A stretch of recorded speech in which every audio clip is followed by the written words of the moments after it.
Hello and welcome to Concert Pipeline. I'm Steve Jones. Today on the program we have Zach Goode, the new lead singer of Smash Mouth. This is one that I'm really pretty excited about, to be honest, because it's gotten some nostalgia attached to it for me.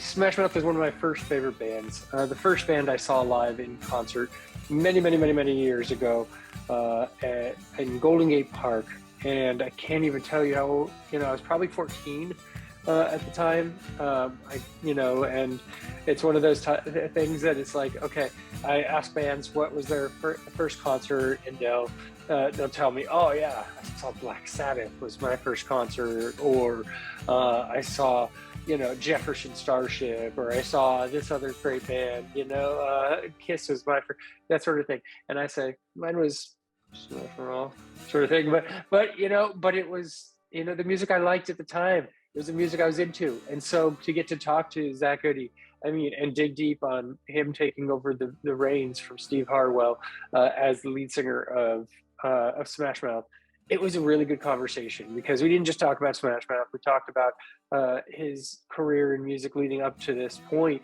which is, a pinnacle in his career. He's going to get to play songs with this notorious band. This band has sold tens of millions of albums. It has been part of movie history. Has been so prevalent in the music and entertainment world. There's no one who doesn't know who Smash Mouth is, right? And so for Zach to get to be the new lead singer and get to transform the band and lead the band into what this next chapter is pretty exciting. So it's cool, and I'm excited for him, and I'm supportive of what direction he takes it as well. We had a really great conversation. We'll get into that in just a bit. Before we do, I have to share something, and that is this guy. This is a COVID test that I tested positive with 2 days ago, and I've made it this far. It's been 2.5 years. I haven't tested positive for COVID. I've been able to avoid it this long, but my daughter got it this past week, a couple of days ago, and it was really one of those things that just was like came to our family sort of thing. I don't know how I've avoided it before, even when my son had it and my kid's stepdad had it earlier in the year, I think. My daughter and I and my mom actually are the most recent victims to fall to COVID within the family. So let's tell the story a little bit. My daughter had some sniffles. That's kind of all it was at first, and she had a dance recital that she was supposed to do this past weekend, and so she had a rehearsal on Friday in Napa. So I drove her to the rehearsal, waited around with my son while she was at the rehearsal doing the practice. It was a full dress rehearsal where she had to be in makeup and costume and everything to practice for her Sunday recital. And so she did that. We eventually are able to go home, and on the way home, she's sniffly and she coughed a bit. And I'm like, oh no, here it is. I'm like, you should test yourself for COVID when we get home. I told her she should check just to know. We had a lot of plans for the weekend. We were supposed to have a barbecue with my buddy Joe and his family, and some other friends and families, along the way. Nothing big, but just a little housewarming thing with my buddy and his family. And then my daughter was supposed to go to a friend's birthday party, and then she was supposed to have her recital on Sunday, which I'll tell you, she's been doing this dance thing for a couple years. Her mom and I have invested thousands of dollars into this hobby that she's been doing, and she's enjoyed up to this point. But we haven't seen minute one of her actually performing because of COVID, and it's been shut off. We haven't been able to see any rehearsals or anything along those lines. So this is going to be an opportunity for us to see it, right? For the first and last time, because she's moved from Napa and she's not going to be a part of that dance group anymore. So we were excited to support my daughter during this, and my daughter was obviously excited for the recital. It's a lot building up to that point, and this test, we get home and she tests, and it's positive, and she is a wreck. She's wrecked to find out that she has COVID, and it's very, very, very mild symptoms. We're all vaccinated and boosted and everything, so it's super mild, and it lasts barely a day for my daughter. Any effects? I mean, I haven't been with my kids; they've been with their mom, but I haven't seen any effect on her really from what I've seen. No lasting effect other than passing it to me, right? So she handed it off to me, and I tested myself because I had a little bit of a sore throat. I took some NyQuil. I was supposed to go fishing with a buddy because my day was freed up because there was no dance recital. So I was going to go fishing. I had warned him, about the COVID in the family, but I said, okay, as long as I test negative, we're fine, right? So the morning we were supposed to go fishing. We were going to meet up at 4 a.m. I did a 30-minute on the Peloton. And my throat was still a little bit sore. And I was like, okay, after the Peloton at 2:30 in the morning, I took a test and it was positive. And I'm like, oh no. And I had to, tell my friend, I was like, look, we can't do it. We can't go to, out to the bay to go fishing together because his wife is pregnant, and I would not feel okay if something happened there, right? For most of us, this is going to be mild effects. For me, it feels like a little cold. Now I'm a little congested. You might be able to hear it in my voice a little bit, but really, there's not much to it. It's not stopping me from getting on the Peloton.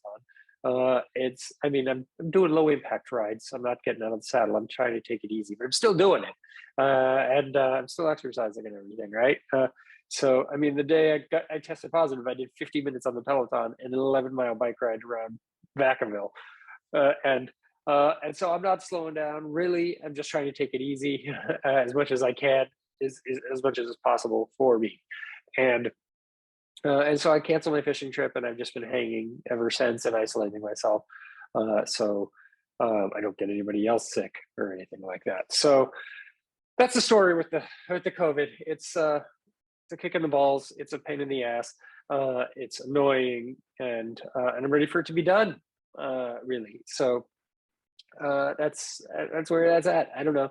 I'm sure I'll be past it in just a day or two, but I've just been a little bit lower on the energy side, which again is still pretty high for most people, but low for me. I've been taking it easy, catching up on TV, reading a book, all of that jazz, listening to some music where I can. And yeah, so that's the story. We just wrapped, by the way, the 5 episodes of Bottle Rock content from Bottle Rock Festival in Napa, where we interviewed tons of bands, shared tons of concert footage, all of that. So go check those out if you haven't yet. But again, Zach Goode is on the program today. Really excited to have him on. I don't want to stall anymore. I'm going to get into the interview with Zach Goode. Here it is. You're good. What's up, man? Yeah, Zach, how are you doing? I'm doing good, doing very well.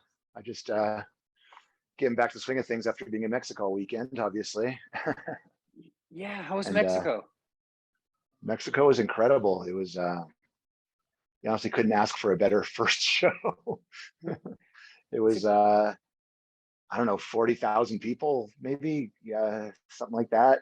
It was a trip, we did a lot of rehearsal and a lot of preparation and like 6 months of planning, and then to actually do it and step out on stage, because the way the venue was laid out, it was sort of like a Coachella situation where there's like 2 huge stages in a tent, and they were all like really far away from each other. And then the backstage sort of green room area was inside a soccer stadium with like cubicles for all the bands. So to go place to place, you had to be like driven by a van. So we didn't actually see any of the bands or the crowd. Like, it was all barriers. So all we saw was behind going on the bumpy road with cows and stuff, and then going, green room, and then have lunch. Then, okay, we're gonna take you back here to this area for interviews and this area for press. And so we did that for like the whole day. And then it's time to go to the stage, and still it's all barriers. You don't see anything. And then the crew sets up the stage. So I don't actually go out on stage. I have my in-ears, and I'm backstage like a big, like the sign, and we're all doing the warm up and and everything. And I felt great, and I felt confident and not really nervous or anything. And and the intro comes on, and the guys like walk on one by one, and then just like can't get enough of you baby starts, just walk on. It's like literally it's like Woodstock. I mean, that many, it was crazy. And I mean, all iPhones, and they were so nice. They couldn't have been nicer. Like the people were so sweet and accepting. I expected to like walk out and have at least see like arms crossed guy, or like that guy or whatever, and it was all just positive and happy. And they knew, I mean, half my job is done. They know the songs already, which is more than you can ask for. So yeah, it was fantastic. It couldn't have gone better. For a first show. I mean, it's probably all downhill from here because you don't get to play huge festivals every weekend, So we'll see how that goes. But as a first show, it was a great experience. People loved it. The whole point was kind of to get footage, just to show kind of promoters the new lineup and, that we can deliver. And that was like mission accomplished, because like it was filmed from 90 different angles and drones, and just like there's all the stuff out there from, so it's like looks incredible, sounds incredible. Didn't really fuck up too much. So that's good. That's a good thing. Yeah. Yeah. So it was great. Yeah. And so like, tell me about learning the Smash Mouth catalog. Let's kind of start there with Smash Mouth. Like, I mean, how was that process for you? I mean, it's extensive. They've been around for, since the 90s, right? So yeah. Maybe. Yeah. Well, honestly, I only knew maybe 3 or 4 Smash Mouth songs. Yeah. They kind of like, they weren't one of my big bands. Like I knew of them, but I just wasn't like a super fan. I was a casual fan, So basically they gave me the list of 30 songs that are like their regular rotation. And that kind of got narrowed down to about 25 ish, 23.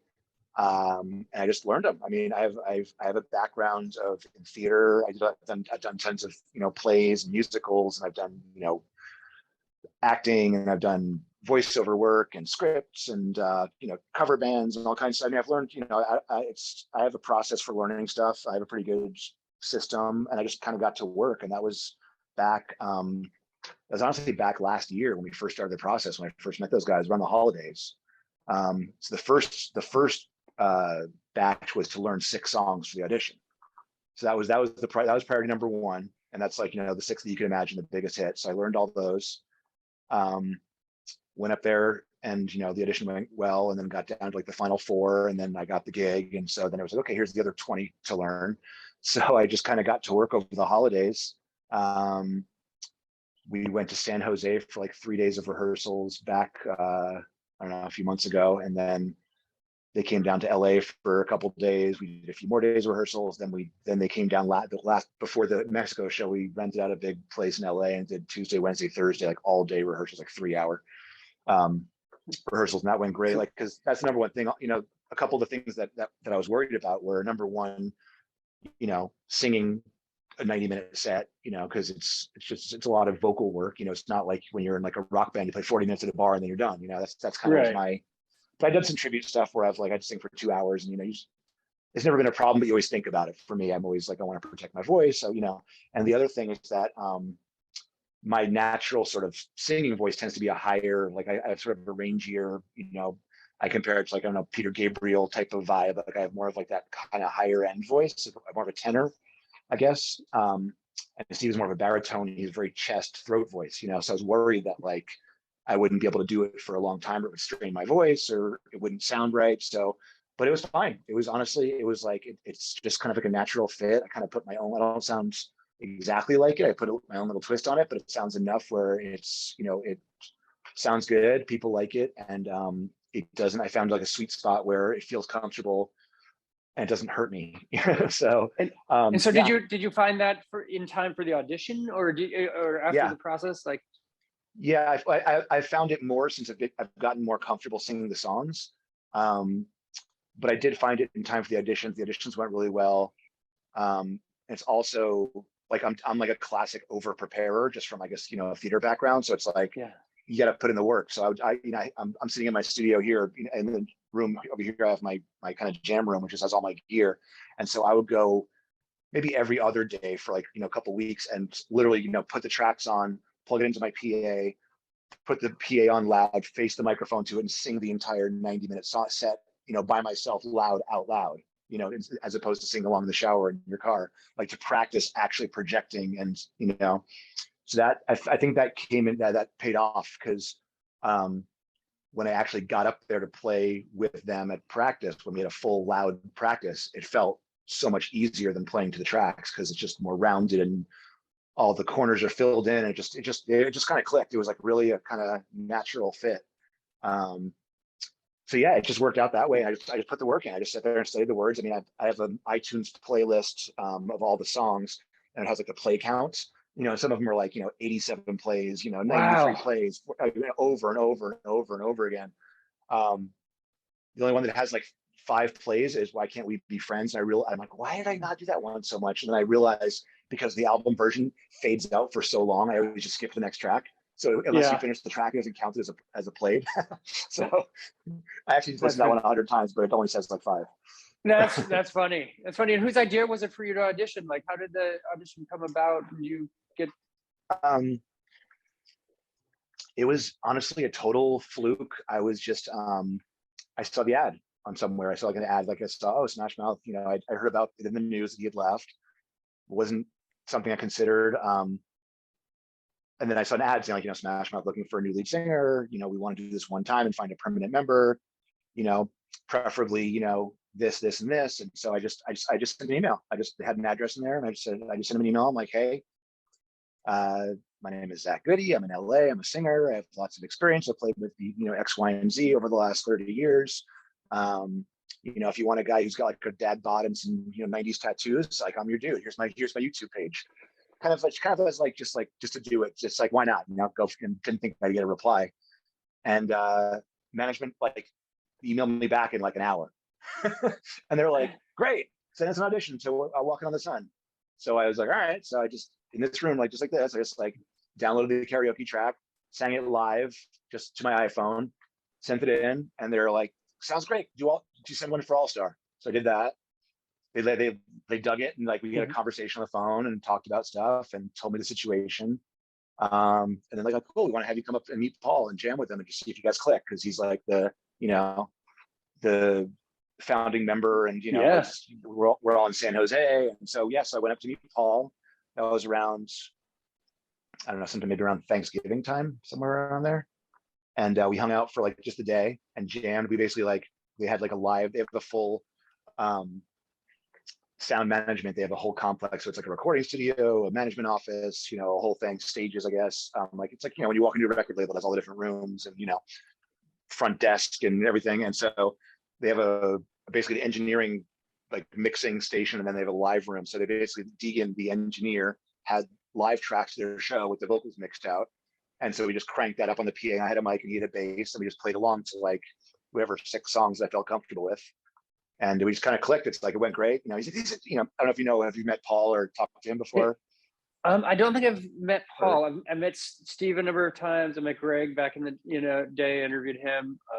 But so Paul is like a very positive person. He's like basically like, he's like, this is gonna be great. Like, it's awesome. Like, let's rock. Like, he's just like total, just like joyful energy, like a little kid. So it's just like, it was that kind of like vibe, where it's like, I would do a song, like, that sounds great. You sound so good. This is gonna be awesome, And so I'm like, okay, this actually sounds good. So, and then we talked about music, and we're both, he's a little older than me, but we're the same generation. So we're like, we talked about our influences and, Pixies and Fishbone and punk rock and Devo and like all the stuff that, I was in. We're both, because my sort of background in San Diego music for 20 years, kind of paralleled their kind of rise. Is around the same time, same kind of genre of music. It's just my band never made it. So, we were very popular in San Diego. We put out, 4 albums. We would headline big shows. We were huge in the 90s, but never broke out of the San Diego scene, while we saw kind of all of our other friends become huge.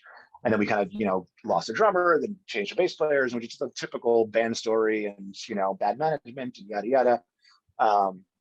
We had a great 10-year, actually 17-year run with, the core members. We changed our name. We were called Ghoulspoon for the 90s. And then we got a management deal and we changed our name. Like, they're like, great band, terrible name. We're like, we agree. So we, after putting out 3 albums under that name, we changed our name to Divided by Zero, DBZ. And that was more of like that was kind of like our moment when it all kind of came together. We got a new record deal. We put an album out. We did a tour. It went really well, but then it just kind of fell apart. And that was around 2006 or seven, after starting in 91. So it was like, it was a 17-year run, but Wow. at the same time, our music was very like, you know, we started out, Red Hot Chili Peppers, Fishbone, Mr. Bungle, Bad Brains, Public Enemy, like that kind of like, all, funky, rappy, reggae, some metal. So that was kind of like, we were the sort of like only band doing, not the only band, but one of the only bands in San Diego kind of doing that scene. So we didn't really fit into the punk scene or the ska scene. We were kind of like, we play with everybody. So we were the band that, everyone would, all those kind of up and coming, which became the new metal and funky alternative metal scene played with. So it was like, Incubus, Sublime, Deftones, Korn, Sugar Ray, No Doubt, like all those bands that like on their way up, they all played for us, opened for us, we opened for them. We became, so that was like our scene. We had great shows, great scene, but we just never got over that hump. No one ever heard of us. We were outside of that scene. Whereas Smash Mouth, kind of same scene, like they were kind of punk ska-ish, like a little more, not quite the same, but we played with a lot of the same bands. Yeah. We would play this club called Soma. I don't know if I'm sure in your travels you've heard of San Soma. Diego. Yeah. Oh yeah. Still around. So that was sort of like the breeding ground for all these bands. So it was like the top like 5 bands were like, us, Sprung Monkey, Buck-O-Nine, Blink, POD, and Unwritten Law. And those were sort of like the core bands that would play all these. There was a lot more bands, but those were like the ones that were our friends the most. And most of them went on to become, pretty big bands. So we would play these New Year's shows every year, and it was like at the sports arena. So, it was like, the Mighty Boss Tones, Pennywise, the Vandals, Guttermouth, Blink, us, and, all these other bands. So we were in the same kind of circle as the punk ska thing. So when I started talking to Paul about these things, I was like, how did we never play with you before? It seems like, he's like, oh, well, we got signed after like 13 shows. I'm like, we played for 17 years and never got signed. But they have, I'm sure their backstory about how they, the Single and Carson Daly and K-Rock and like their great history. And it's like incredible. So it's just, we have, my long-winded way of saying that we have a kind of a shared similar history, and it's not totally foreign. Like it kind of makes sense. Yeah. To be in this band now. Yeah. Like all that preparation kind of brought me here, Yeah, and so as you're kind of getting into rehearsals, like, did it gel immediately with the other members of the band as well outside of Paul? Everybody just kind of jived and it felt natural? Yeah, it really did. Klooster, the keyboard player, he's been in for 25 years. He's like basically, he joined, I think he joined like just after the first album or something. So he's basically an original member. And he's just like a, cerebral musician kind of guy, like, guitar player Sean and drummer Randy are both long-term guys that have been in for 10 plus years, and they're both pros that play with tons of other people. So they're like, they were the guys I was more worried about, because Randy drums for Mick Jagger, Ringo Starr, the Eurythmics, Kobe Calais. Everybody. He's like, look him up on Wikipedia, dude's like one of the best drummers in the world. So and Sean played with Enrique Iglesias, and he's like just a consummate professional. So these guys are killer players, and they couldn't have been nicer. Like there was no, we clicked. And then at the audition, sort of it went well, but I think there was like 4 guys that day that were coming in like spaced apart so that you wouldn't see each other, and I don't remember if I was last or second to last or something, but it went, couldn't have gotten better. It was like 6 songs. Cool. Well, great. Great to meet you. Cool. And then like sort of like that night on Instagram, it was like, Randy Cook has followed you. And then like Sean has followed you. Then everything, like they started messaging me, hey buddy, good job today. Like one by one. I'm like, And then then they called me. That's how you find out, right? Like it's through Instagram. These days. And then manager guys called me that next day and offered me the gig. But they they couldn't have been nicer. There was really no, I think they're just happy to sort of move forward and play with me.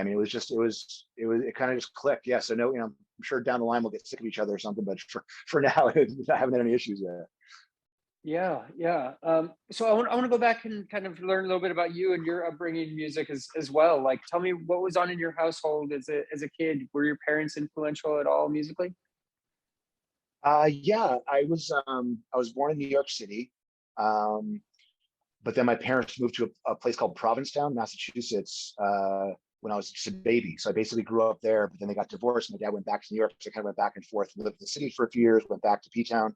So I kind of had like, I lived in a tiny little weird artist community with a very big gay cult subculture, like a bohemian, it's like where John Waters lives. It's a Okay. very famous artistic community, you know, where it's like a ghost town in the winter with like Portuguese fishermen. And in the summertime, it's like carnival, college kids, you know, transvestite conventions. It's like the craziest place on earth, still to this day. And it's like the whole town's 2 miles long. It's a tiny little town. So it's an Yeah. amazing place to grow up in the 70s and 80s, you know, running wild in the streets. My dad is like a movie guy. So he was a part owner in the local movie theater. What part of the country are you in? Where are you at? I'm in Bay Area. I'm in Vacaville actually. So Okay. no. So Yeah. I was gonna say, like, I don't know if you're familiar with like the New Yeah. Bev in LA, like Quentin Tarantino's theater, or the New I Art. think I've Basically, heard. like, it was basically like Yeah. it was like an art house cinema. So they would show Rocky Horror Picture Show at midnight, and Yeah. you know all these crazy like film noir and Yellow Submarine, Logan's Run, and Clockwork Orange and Harold Maude and all these crazy sort of art movies. So I kind of grew up going since my dad was part owner. I got in free. So I would go to the theater, and I basically grew up in that movie theater, watching all these crazy movies and stuff that was inappropriate. Um, so that was sort of one area, and then uh, on the New York side, I started to go to private school, and they sent me to a place called St. Anne's, which is still there. It's a very very well known sort of performing arts school in Brooklyn Heights. So I went there, and it was like the Beastie Boys went there. Jennifer Connelly was in my class in sixth grade. So it was like a Okay, very that's like, cool. very, very, very artsy sort of like, cool place to learn music and um, literature. So I kind of grew up as like a theater kid, that basically. Yeah. Um, then I went to, as an offshoot of that, I went to a place called Stage Door Manor, which is still there also, which is a very well-known acting camp in upstate New York. Um, and I didn't know at the time it was famous, but looking, 30 years later, I looked it up and I'm like, oh, like, Zach Braff and Natalie Portman and like all these famous people went there, they're younger than me, so probably not when I was there, but Right. it's a very well-known acting. So I did theater there. That led to some other theater stuff. I did some off Broadway in New York. I was in like a play when I was 9 years old, off Broadway called Runaways, which I hadn't thought about in years. I looked up the flyer and it has all the names. I looked at the people to see if I could find who they were, and the star of it was Amy. It's like some really long last name. It's like Krishnansky. I looked it up and it's like she changed her name to Amy Ryan, and she's on The Office. Amy Ryan from The Office. I'm like, oh, I was like, she was in the play with me. I don't even remember. So just random stuff That's like crazy. that. And then Yeah. and then so I kind of had that theater background, like, and then just Yeah, kind of got into you did singing. Rent and you did Grease and stuff, right? Like Yeah, all that stuff was in high school. Rent was much later. Rent was like 10 years ago. After not having done live theater and being in rock bands for 20 years, my friends called me up, Halcyon Hurst, who actually now is running the new movie theater in Provincetown. I saw her this past summer. So she was like, hey, yeah, because I was like, I was known as like the singer guy who had like moved out to LA or whatever. And she's like, hey, would you consider doing this play Rent? It's a charity for I forgot. I think it was an AIDS charity. I forgot the name of the charity, but and I happened to be in Hong Kong at the time for 3 weeks. And so she's like, yeah, we're gonna like learn the whole thing by yourself, and then we're gonna have a week of rehearsals in New York, and then one performance in Provincetown in the summer. So I was like, sure. I knew nothing about Rent at all, and I hadn't done theater since high school. All I knew about Rent was, everyone's got AIDS from the South Park movie. yeah, of course, yeah. That's all you need, right? Like, I mean, right. So I watched it. I watched same as the Smash Mouth thing. I watched I had the movie, and then I had the filmed live on Broadway version. I just watched it over and over when I was in Hong Kong, and learned the entire thing back to front. Went to New York, had a killer. It was all members of like, it was like all of her friends from the theater. So it was like all like top people, like, television actors and like people that were all legit SAG members. And we had a performance and it went great. It was such an amazing feeling, acting again. I hadn't done it in so long. And it was also, I didn't realize the play is basically about like a rock star who is dying and he wants to write one last song before he goes, like one moment of glory. It's, one song, Glory is the big song. So I was like, oh, I could relate to that, so it was great. That was awesome. So that was much later. So back when I was like 10, I did all this other theater and then sort of did theater all through high school, and then I sort of discovered punk and new wave. I got really heavily into like Devo. Devo is my big. It's the only band that I have tattooed on my body is Devo. Nice, So nice. I got heavily into like Devo. I was sort of like, that was like around the time when everyone was into like Def Leppard and Ozzy, you know, and I just didn't relate to that. I came around much later to like metal, but like at the time it was like all the jocks and all the knuckleheads were kind of like, you fucking Ozzy rules. And I was like, I like Devo, you know, so they were like my Kiss. And so, yeah, then I just got into, you know, that kind of new wave super heavily into like the Cars. And I discovered Elvis Costello's first album when I was a kid. And my brother was into really, he still is, he's a music producer in the Bay Area. And he's, you know, he was into like, you know, Brian Eno and, you know, the Stooges and the Residents and all kinds of like weird, you know, Tuxedo Moon and Perubu and all this like stuff that he turned me on to. And we were also going to shows in New York. So I was a kid in New York going back and forth. So he took me to see Motorhead and Wendy O. Williams and all these other bands. And so, yeah, just, you know, punk and new wave. And then when I was around, and I was doing school musicals the whole time, acting, I started in Grease. I started in just a ton of plays in high school. Then when I was 15, I discovered Motley Crue and Too Fast for Love, which is still probably my favorite debut album of all time, besides maybe the Cars. And like got super into Motley Crue for like a year. And that was like the extent of my metal in high school. And then I discovered Zeppelin.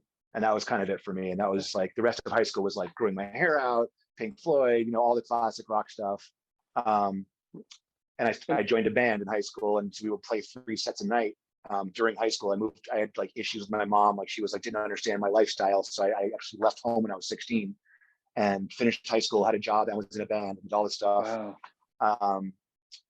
And was in a band, was in all the school plays. And then after high school, at the same time, right around that time, this is like in the late 80s, I discovered hip hop. That was like my next big influence. So after Zeppelin, that was around the time when Beastie Boys came out and all that stuff. So I got super into Beastie Boys, De La Soul, Public Enemy, Boogie Down Productions, you know, all the Tribe Called Quest, like all the classic hip hop, and got obsessed with it. And then also realized that I had a skill to do it. So I became sort of like, not a rapper, but like I just like incorporated that into my music. And then I moved to Hawaii and lived there for 3 years because my dad had left New York and gone to Hawaii to live. Wow. I didn't really want to go to college. I didn't know what I wanted to do. I wanted to start a band, but I didn't know where to go.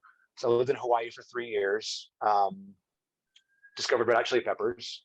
Summer of '89 was probably the biggest influence on me ever in terms of music. I mean, all the bands I discovered that year are still my favorite. I discovered even some older bands I never heard. I discovered Velvet Underground, King Crimson, and then, you know, De La Soul, you know, Jane's Addiction, Fishbone, Red Hots, you know, Public Enemy. There's all these bands that are still my favorite bands to this day.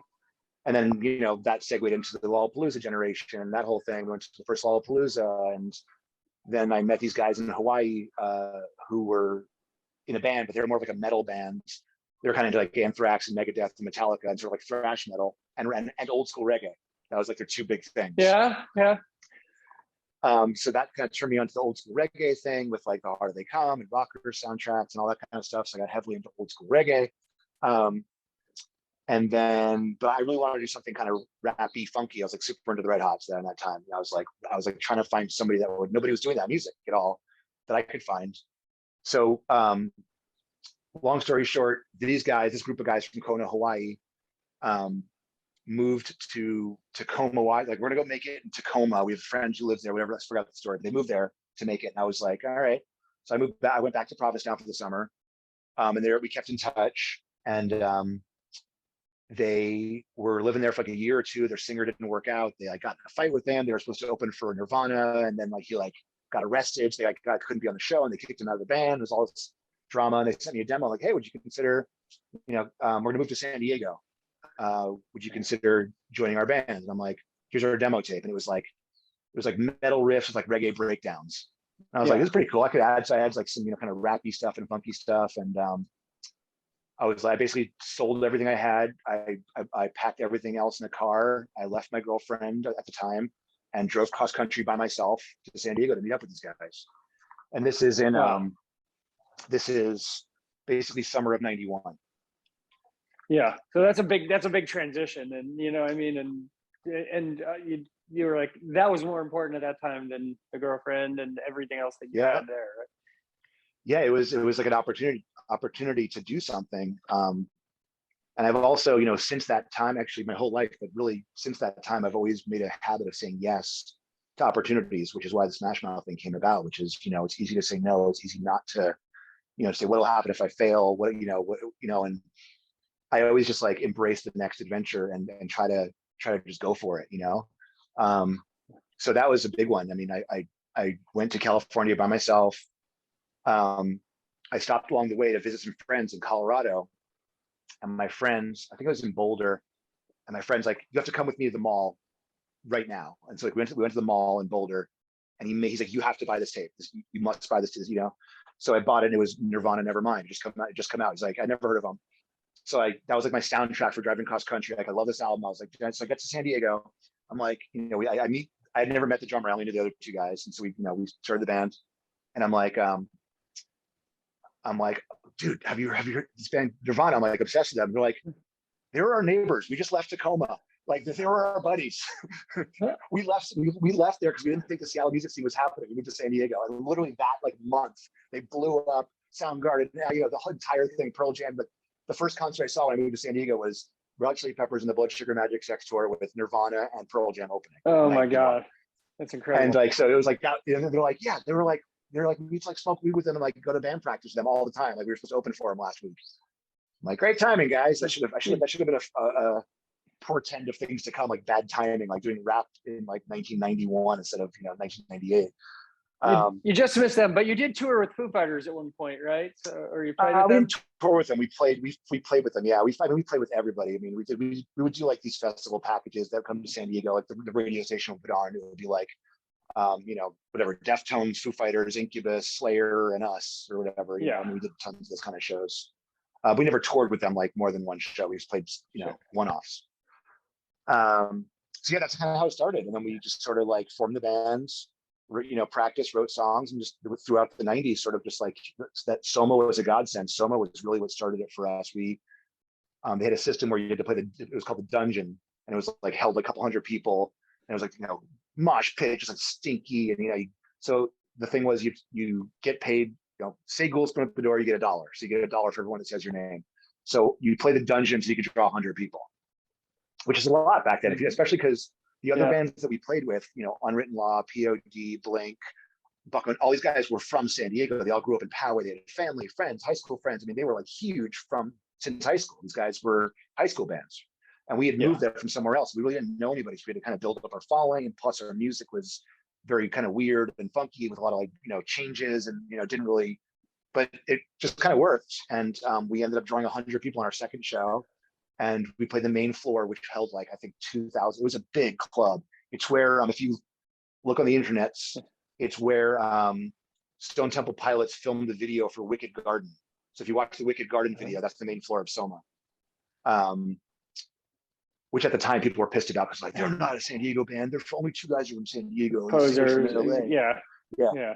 Like because they're called Mighty Joe Young, and then they got signed and changed their name to Stone Temple Pilots. So like half the people were like, they're amazing, and half the people were like, they're not a San Diego band. But yeah, so that was Soma, and then right after that, we were opening for all these. It was mostly punk shows, and we weren't really punk, but they would book us with like the Dead Milkmen, and that was like this, you know, the biggest show they ever had, 2,000 people, and we're playing in front of like these. I mean, I have some stuff on my YouTube channel that I recently burned after 30 years and put on there.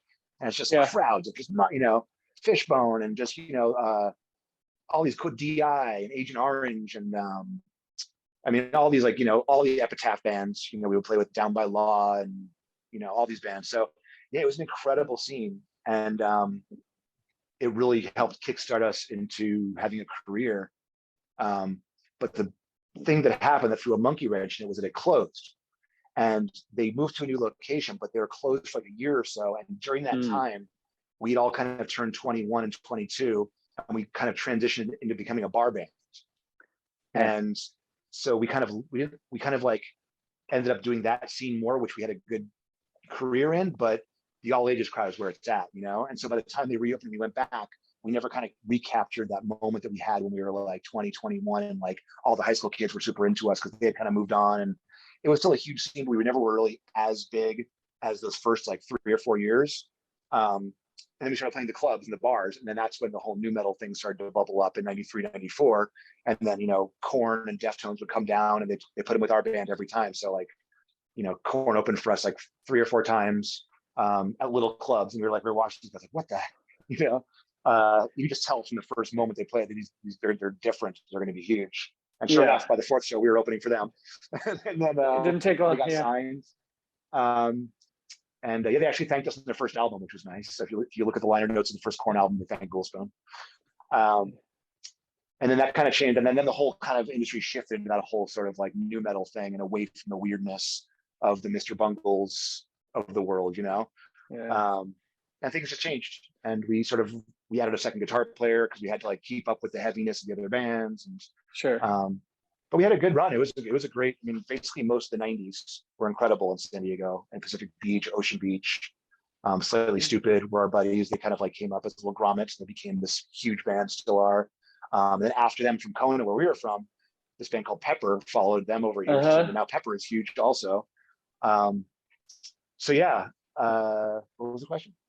well, I want to know kind of from that period of your life, I mean, which was such a significant part of your, like, what have you taken? What is some of the biggest takeaways that you've been able to apply, you know, at this point in your career? I mean, there's nothing that replaces, you know, 4 or 5 guys in a room playing music. You know, I love all kinds of music. I love hip hop. I love, you know, DJ stuff and Massive Attack and all that kind of stuff. But there's nothing that takes the place of playing in a room with other musicians. And fortunately, those days, bands that are, you know, people of a certain age, I mean, it's still happening to a degree, but, you know, nothing like sweating it out in a room with 2 or 3 guys, 4 guys, every Tuesday, Wednesday, Thursday, bonding, writing songs together, passing out flyers, getting people to come to your shows. And I have that experience, that work ethic that I got from those days.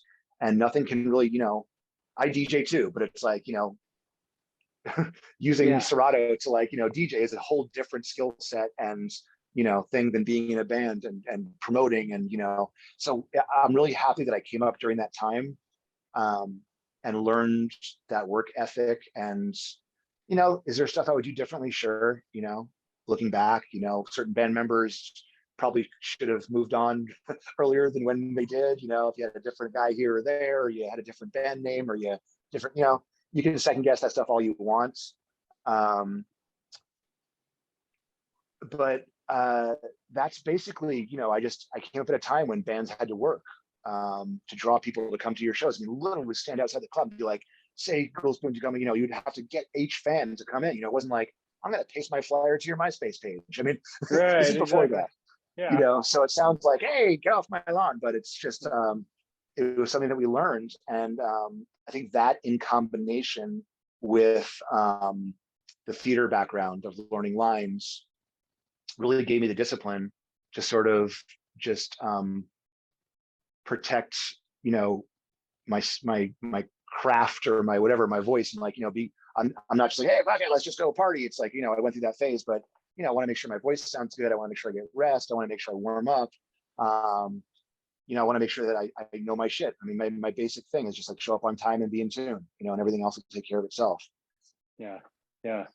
So I want to get back to Smash Mouth a little bit more, but before we do, tell me about Geezer and that project of yours, because that seems pretty cool.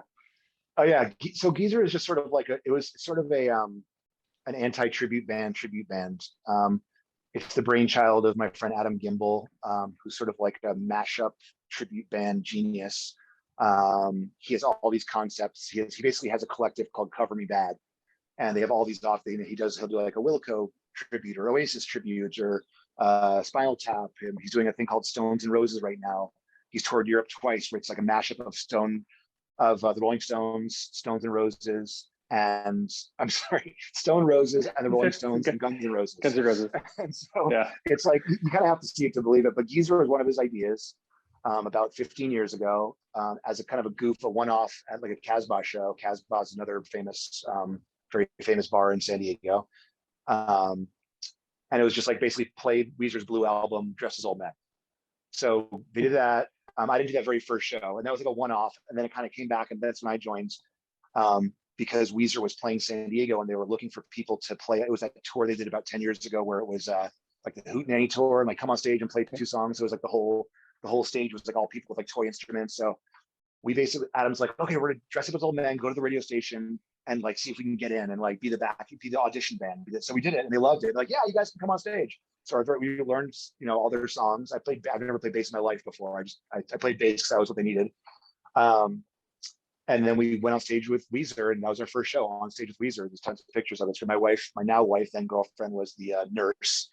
And so yeah, we did that, and it just kind of like grew from there, and we just play fun shows. And then we kind of decided we don't want to be a Weezer tribute band, so we kind of like turned it into more of like a, for lack of a better term, I tell people it's kind of like Steel Panther for alternative rock. So it's like how they don't just play Bon Jovi, they play all different songs and original songs.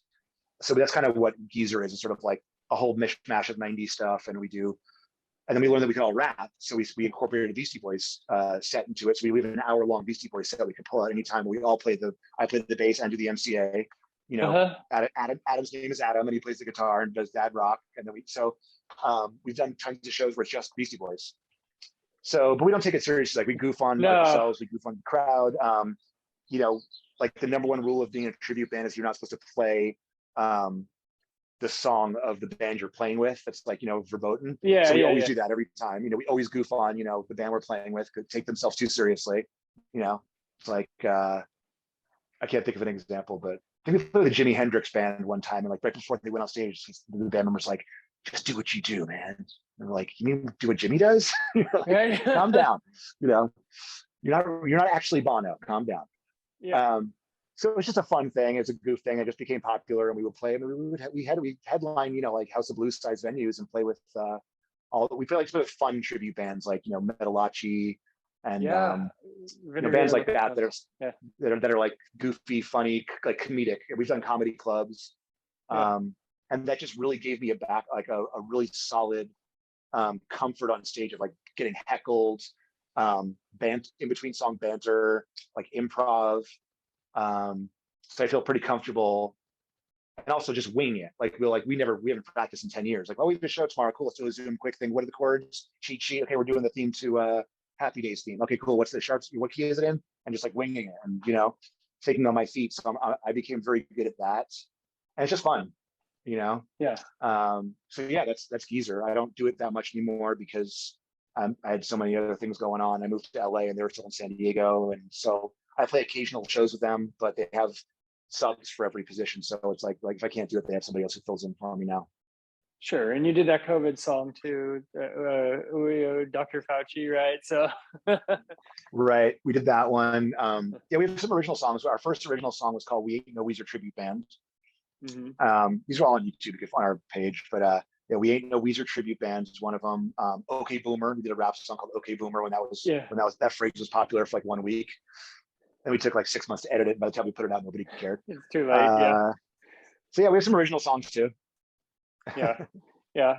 So talk to me about you get together with the guys from Smash Mouth. Yeah, the first song that you guys release is this cover of "Never Gonna Give You Up," right? So tell me how that came about. They gave that to me early on when I was still when I just sort of like started playing with them, and he was like, "Hey, put your vocals on top of it, see what it sounds like." Excuse me. I think they had planned on doing it for a soundtrack. Like they already had it recorded. It was all completely done. So I tracked my vocals, and it came out. I think it came out great. I didn't understand. I thought it was a really clever idea because it was just like "Never Gonna Give You Up." Like Smash Mouth is back, and we're not going away. That's how I saw it. I did so. When we put it out, it still hasn't come out yet. It's coming out next Friday, a week from tomorrow on Universal Music. So it'll be everywhere, Spotify, yada yada. But it's only on YouTube on the one YouTube thing. But and then what happened was on March 1st, we a week before March 1st, when we kind of finalized I'm going to be in the band, but it was still a secret. They call me up and like, "Hey, we're going to debut the new song. Live on K-Rock with Kevin Kenny." And I'm like, holy shit. Okay, I've been waiting 30 years to be on K-Rock, right? So me and Paul go on K-Rock with Kevin, who's ended up being like super cool dude. Like, I don't know if you know, he hosts TRL in New York every weekend and also K-Rock every night during the weeks. He flies back and forth. Dude's like, wow, that's crazy. The hardest working man in show business. and we've become friends, since then. And we message, and he's just very like he made us feel super comfortable, super music fan, like knowledgeable. He's like 20 something, but he knows about all kinds of stuff, and like not a poser at all. Like, oh, radio DJ, like a guy knows his shit. So super cool, very welcoming. K-Rock, and then you could look at they have the footage is online of the interview, but we announced it live on the air, and then played "Never Gonna Give You Up" for the first time, and then put it on YouTube, and that was it. And I was immediately expecting the comments to be like, you suck, you're not Steve, da da da. And if you look at the comments, it's been like 2 or 3 months. It's like just thousands of comments, and like literally, I was like, you guys have to be deleting the negative comments because it's all positive, So there's definitely a couple mixed in, like "you're not Steve," but besides that, it's 99.9% positive. Like, this sounds great, the song is great. And so the thing that I didn't realize, though, the genius of the idea for the cover was that the whole meme factor, which I didn't really realize, the whole Rick Astley and Shrek thing. So people are so excited about it, like, oh my God, this is this is the crossover of memes and the greatest moment in internet history and all this stuff, which I was like, oh yeah, that's right. So it ended up being a very good move, and hopefully when it comes out next week, people will check it out and it'll do something. I don't know, maybe soundtracks, or maybe hopefully radio. But yeah, that was cool. I think it sounded good. It was a good sort of like crossover between the sort of the old and new sounds.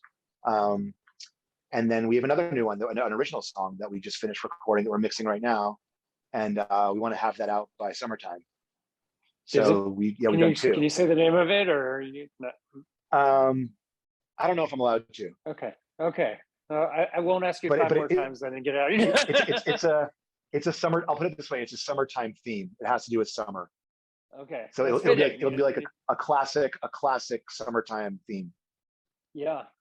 And so, I mean, you mentioned Steve. Like, did he ever reach out during any of this process at all, or just? No, I mean, I have nothing, but I've never met him, so I have nothing to say about him personally. No, but I mean, I respect what he's done. I have a brand new respect for the vocals and the songwriting after listening to the songs over and over again, because I really didn't know. I knew the hits, and I'm like, okay, pop bands, but I mean, they have so many good songs. Oh, yeah. Greg, wrote a lot of the songs, and just, they're just, I mean, there's a lot of third verses. There's a lot of pop songs where it's like third verse same as the first, and he's like, no, I'm writing a third and a fourth verse. So that was like, when I met him, I'm like, thanks for writing all those fucking third and fourth verses. But no, it's been all, we're really focused on just, this is the band now. We have respect for the history of the band and the fans and the songs, but this is the lineup now. We're moving forward, and I can only be me, and just do my thing, and with respect. I'm not trying to be anybody else, but I do have to, pay homage to the original material and the original songs, and in the spirit of Smash Mouth, and stay generally on brand.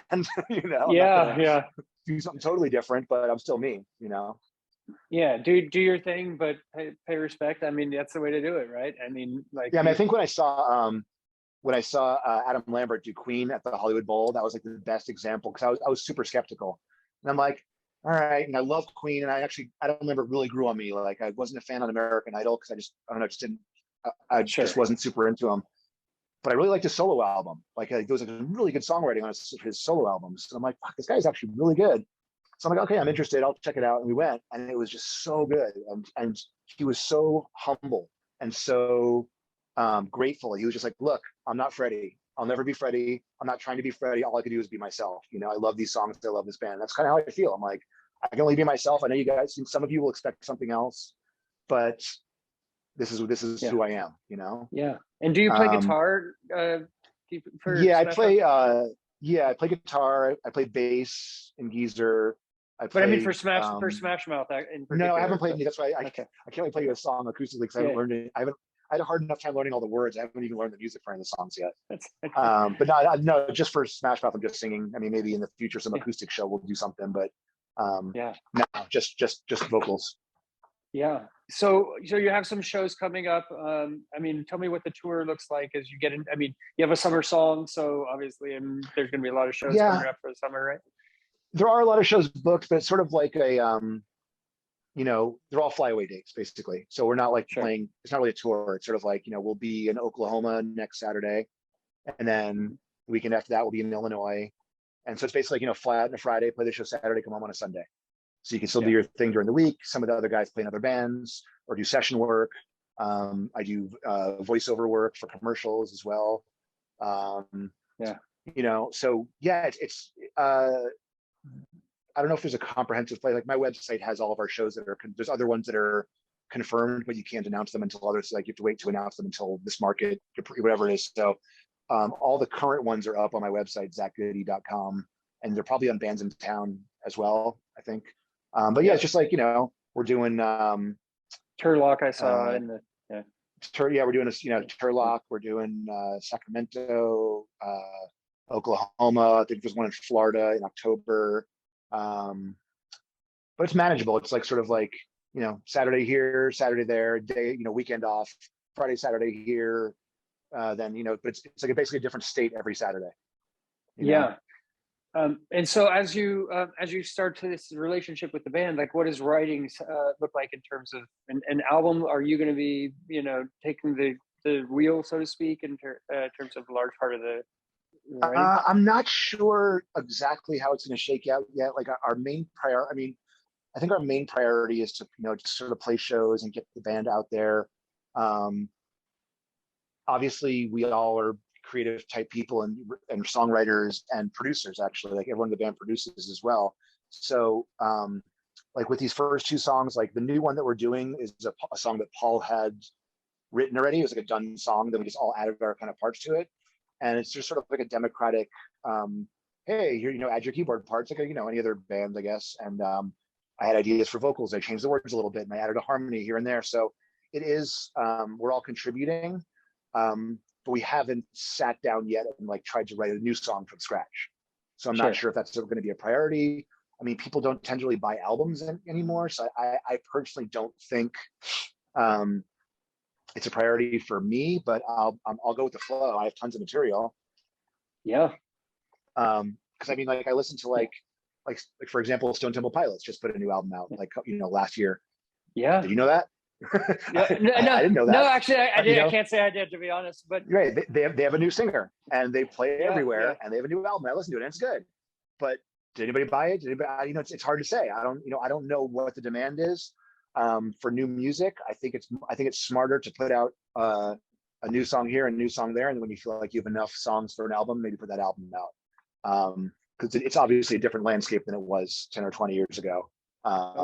Bands aren't going platinum anymore, but there's lots of opportunities for placements and sync and movies and gaming and streaming, and so there is definitely still a reason to create new music, but I don't think it's like a priority to bang out an entire new album anytime soon. Sure. And I think that a lot of people are interested in kind of what that next chapter is. I mean, that's my interest, right? I mean, I was a Smash Mouth fan from when I was a kid. They were my first concert, and nice. And so it's funny. I told Steve that when I interviewed him a couple of years back, and he said, "I'm sorry," and it was funny. But there was a lot of people in Guadalajara. It was their first concert. Like we did the meet and greets. And it was families that came. It was great. There was like dads and moms and kids. And it's like, oh my God, this is my first show. And it was really nice.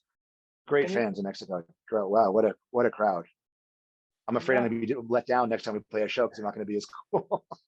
That's the thing. So I mean, you have the ability. You're taking over this seat that this band reaches a whole generations, right?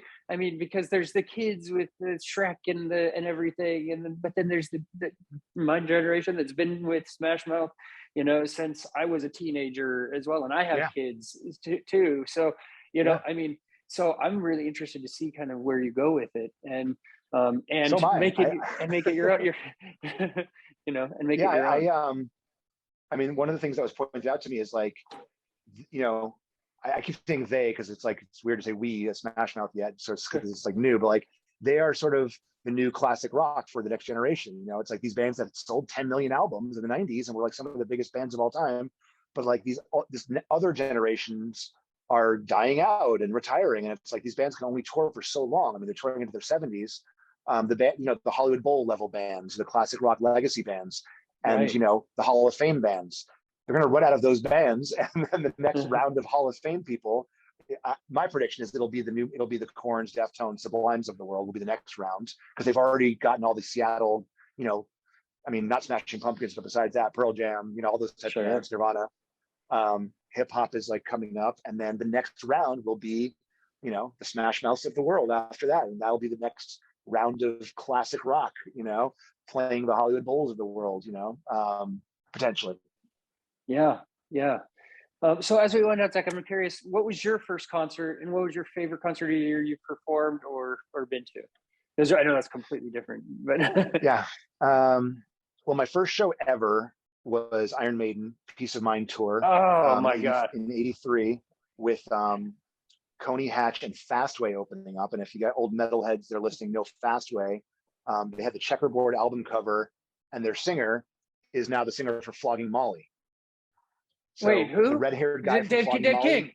Dave King. Is Dave King from Flogging Molly. Yeah, Dave from Flogging Molly. Yeah. He used to be a skinny dude with long red hair, metal dude. And I they had the guitar player from Motorhead. Yeah. And they had one hit. Remember Yeah. the say what you will and you will. It was a killer song, like '82 or whatever it was. So they opened up Iron Maiden Peace of Mind tour. And then actually the next week I went to go see Elvis Costello on the Punch the Clock tour. So that's been like the story of my life, the two battling factions. I saw Elvis a couple months ago. Again, I've seen him a bunch of times over the years. As far as memorable, I've been to so many shows. I mean, the first Lollapalooza was incredible. Seeing Living Color, Jane's Addiction, Nine Inch Nails, Rollins Band, Ice-T with Body Count, with a Shotgun, Butthole Surfers. I mean, it was incredible. I mean, some bands I always tell people, like, I'll go see no matter what. Guar. Yes. and Flaming Lips. Like, to me, those two bands put on the best like live experience shows. I just love. Bands that I go and see, like newer bands, like I still see tons of concerts, but like some of the newer bands that I go see every time they come through LA. I'm a big Dawes fan, the band Dawes. I've seen them probably like 7 or 8 times the last couple of years. And Nada Surf is another. I'm a big like power pop fan, and I just love Nada Surf, and they come around every year. We go see them. Who else? Butch Walker puts on a great show. I'm friendly with him. We ride motorcycles together, and he plays a lot. And we go to all his shows, and he's an amazing performer. And then in terms of playing, I mean, I obviously last weekend was the most memorable show of my life. I mean, I've never played in front of 40,000 people before. I mean, I did play the San Diego Sports Arena 7 times in the 90s. Every New Year's we would play there. So I mean, I played lots of big shows there, and it was with big bands. I mean, with Deftones and with these type of bands. And that was back when shows were like crazy, and people, pits and jumping off, and the stage, and having guns and knives pulled on you and all kinds of crazy shit. So played a lot of those, but I mean, this, walking out in front of 40,000 people and seeing All Star, that has to take the cake. That's a new level. Were you nervous, or did you just kind of, were you able to separate that? Like, I wasn't nervous. It's incredible. Like I always get a little nervous before any show, even if I'm playing a dive bar. I just have a little flutter, like 2 hours before the show, like a little flutter, just like, okay, I have to actually deliver now. And I just kind of, get into my zone. And I didn't feel it any more or any less for the show. It was just realized I was pacing, doing my warm-ups. I'm like, you're gonna be great. It's gonna, you train, this is what you prepared for. And I visualized it, and it just came, it happened exactly the way I visualized it. Like, it's rare that happens in life where it lives up to your expectations. And it did. It was just like it was a perfect show, a perfect crowd. And they knew the songs, and it was hot. But besides that, it was very enjoyable. So yeah, it was great. That's amazing. Well, Zach, I want to thank you for taking the time, and congratulations on the new opportunity. I mean, it's huge, and like I said, I mean, I'm just excited to see where you take it and where it comes. And there's no rush; you do it at your own pace. But I'm excited for you for that opportunity, and thank you so much. And thanks for reaching out. I'm sorry I didn't get back to you for a while. I have so many you'd be that was one of the things I was worried about with like, or just like curious of like, you know, when it went public, like what's my social media going to look like? And it's like, it's very strange. Like I just make my Instagram private, or not private, but like I don't post any family stuff there anymore, except for close friends, and all my other stuff I'll post to Facebook if I have like a baby picture or something, just because I got so many new people messaging me and adding me. It's just like, I don't know who these people are. So it's like, I'm trying to navigate that right now. So I had a lot of messages that I didn't realize I had. So that's why I didn't answer you right away, but I appreciate you reaching out. You good? That was the interview with Zach Goode from Smash Mouth here on Concert Pipeline. And that takes us to the final segment of the program, the music news.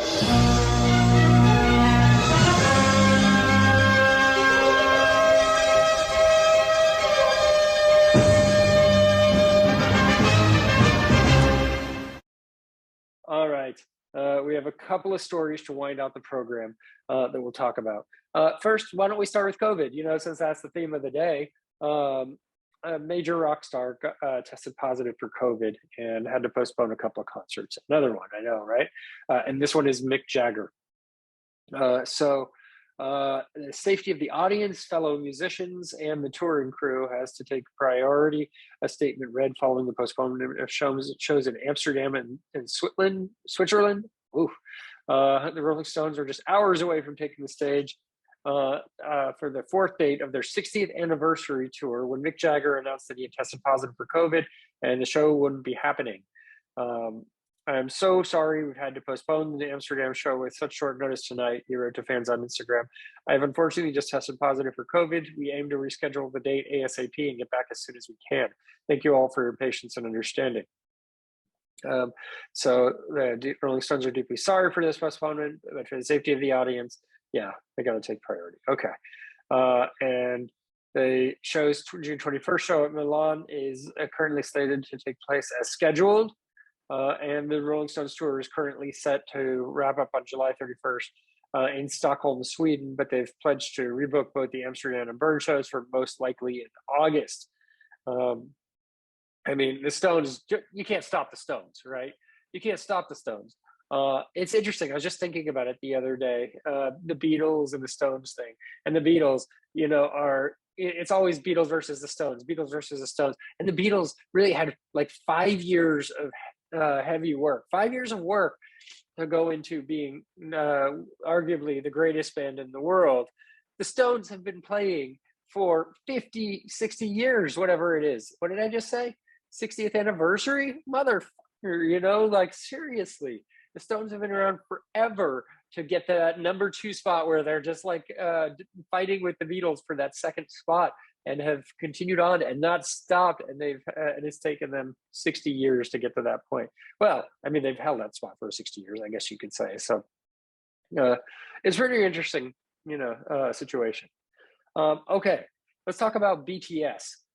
First of all, I know almost nothing about BTS, but they've been, other than they're one of the biggest groups in the world, they've announced that they're going on hiatus, and we have to accept that we've changed. They just dropped a 3-disc career retrospective compilation, Proof. Their K-pop icons, BTS, shocked the Army Nation on Tuesday with a surprise announcement that they are going on an indefinite hiatus to allow each man time to focus on solo ventures. That is big, because they are one of the biggest acts around, and you know, not one that I'm not my style, right? Not music that I'm into or I've delved into at all, other than to know that you can't get away from. That came to around 20 minutes into an hour-long festa dinner. I don't know. In which the members casually sat around a dinner table joking around while deciding what to drink, reminiscing about their rocket ride to fame, and playfully teasing each other. We're going on hiatus now, Suga casually stated at one point. Apropos of nothing else they were talking about in a segment that suddenly made the tone more sober. Should we talk about why we're not doing the festa or making concert, he added. Should we get into that? Yeah, we're going to have to talk about the direction we're taking. And so they expanded, gathering like this today and shooting content. I'm glad we're BTS. What would I do if we weren't BTS? It made me think I'm happy to be just being together, RM said. I started music and became BTS because I had a message for the world. He added that he didn't know what he would do after the group released On, the second single from their 2020 Map of the Soul 7 album. Okay, anyway, it goes on, but they're going on hiatus, I guess, is the long and short of that story. Another band that I'm curious about, but I tried listening to a little bit, and I'm like, do I know? Excuse me. Oh yeah, there we go. There's a COVID sneeze for you. Okay. Another band that I have a story about that I don't have a lot of background myself in terms of knowledge on, other than I've heard of them for a long time and never seen them live, I don't think, is LCD Sound System. They've announced a San Francisco and Oakland residency. They're going to play 8 gigs in the Bay Area in August. So they're going to play, let me see here. They're going to play Oakland's Fox Theater on August 16th, and 3 more shows at the venue across consecutive evenings. And then from August 21st to 24th, they're playing at the Warfield in San Francisco. Later that month, they're going to perform as part of This Ain't No Picnic Festival in Pasadena. So 8 shows in the Bay Area. Last year, they played 17 shows as of a planned 20-show residency at Brooklyn Steel in New York. However, the run ended prematurely due to, you got it, COVID cases. So they're doing these residencies, and fans are really excited about it.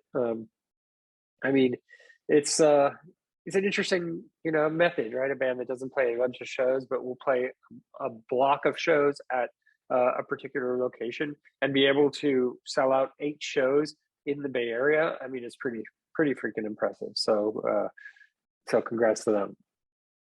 Okay, and talking about concerts, one that I'm interested in and toying with trying to get a ticket to is Taylor Hawkins. We're ending this episode, by the way, in the Foo Fighters method, like we used to back in the day. This is a Foo Fighters story, right? There is a Taylor Hawkins tribute concert that's going to be happening. Actually, 2 Taylor Hawkins tribute concerts. The one is September 3rd in the UK at Wembley Stadium, and the other is September 27th in Los Angeles at Kia Forum. So Dave Grohl, Nate Mendel, Chris Shiflett, Pat Smear, and Rami Jaffe, Foo Fighters, will come together with the Hawkins family to celebrate the life, music, and love of their husband, father, brother, and bandmate with the Taylor Hawkins tribute concerts. And so his music is obviously well respected by many. He was the Foo Fighters drummer for over 25 years. I mean, his reputation precedes him.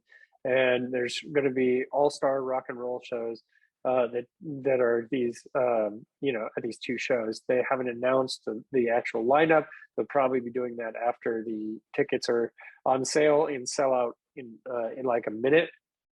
But it's lots of people coming together to celebrate the legend that is Taylor Hawkins. And I really, I want to be a part of it. It's a ways to go for a concert, but I would be super stoked to be able to be there and witness that experience. So that is coming up September. All right. My nasal situation is getting a little congested. I'm ready to wrap this show up. So thank you again to Zach Goode for being on the program. Many good thoughts and feelings towards his venture with Smash Mouth going forward. Next week on the program, we have Jack Star, Jack Star's Burning Star, and another really good conversation that we had. So for all of us here at Concert Pipeline, I'm Steve Jones. We'll catch you next time.